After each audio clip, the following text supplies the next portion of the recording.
And welcome to ActiveNet Bytes. ActiveNet Bytes helps our operators to understand fully who's coming from a supplier partner point of view. Our event, of course, is at Crieff Hydro on September the 6th, and there are a few places still available. And today I'm really pleased to say I'm being joined by somebody who's never been to an ActiveNet before. So, Neil, you're at RiskHQ. Tell us about yourself. Yeah, so RiskHQ, we do insurance and risk management for the leisure sector, with a predominant focus around health and fitness, so gyms and leisure trusts in particular.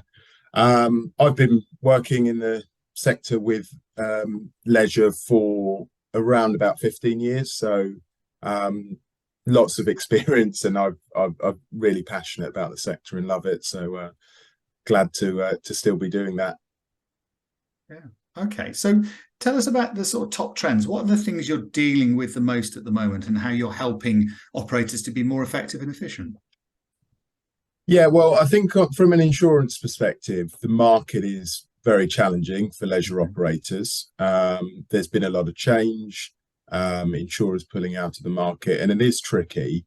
And I think operators do really need that additional guidance and support, and someone that knows the sector and understands it. So that's what I'm coming across a lot when I'm doing reviews for leisure operators. Really, is they've had a challenge. It may be an increase in premium, it may be an activity that they can't cover, but these things are impacting their business and either adding cost on or impacting the way they're actually able to operate their business. And that's what I'm aiming to resolve and deal with that problem for them.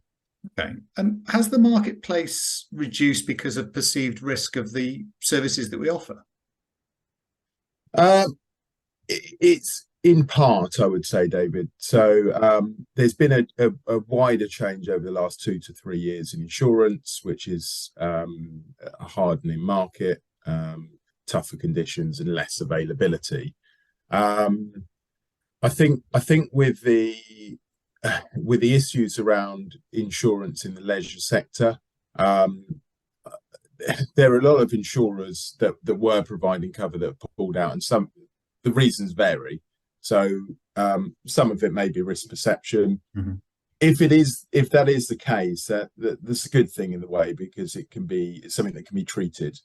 We can deal with the perception of risk largely by working in partnership with an operator around the risk management and working on how we present that to an insurer.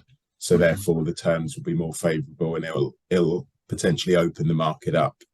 One thing that we've found is, because we have such an in-depth understanding of the sector and we are specialists, we find that a lot of insurers will potentially open up that conversation to us as a broker, where they might not do to another broker who isn't specialist in the sector and doesn't have that in-depth knowledge. So that's something we try to bring, and it just gives the operator potentially more choice and a better final solution.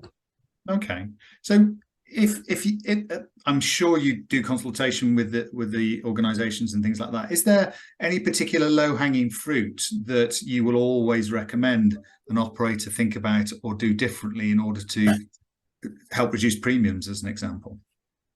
Well, as I say, the risk management is key. So making sure how you present that.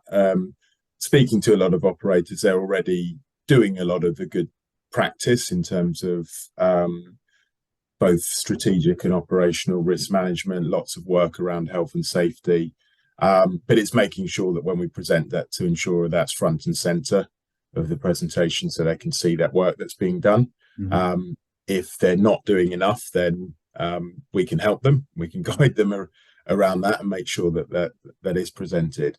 But I think the other thing we've been doing a lot of recently is just being more creative with our solution. So it's not low-hanging fruit per se, but it's something that we can do. So once we've got the information and understand that operator in their business, we can look to structure it in different ways, which completely opens up the market and changes the game. So for example, it can be splitting out certain bits of insurance that one insurer doesn't like.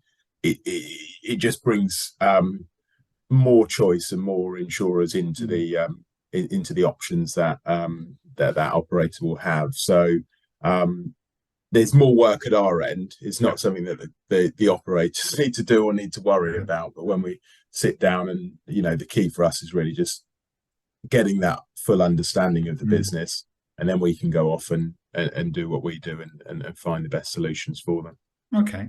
Well, I think by the sounds of it, it's definitely worth a conversation, because I guess these things are always a challenge, because there are things the operator can do that the customer doesn't really experience or see, and therefore an increased cost doesn't make a difference, and a reduced cost only means that they can reinvest in other places. So I'm sure people will want to talk to you, Neil. I'm really pleased you're coming to ActiveNet. Thank you so much for your support, and we will see you on the 6th of September. Take care. Great. Looking forward to it, David. Thanks. Cheers. Bye-bye.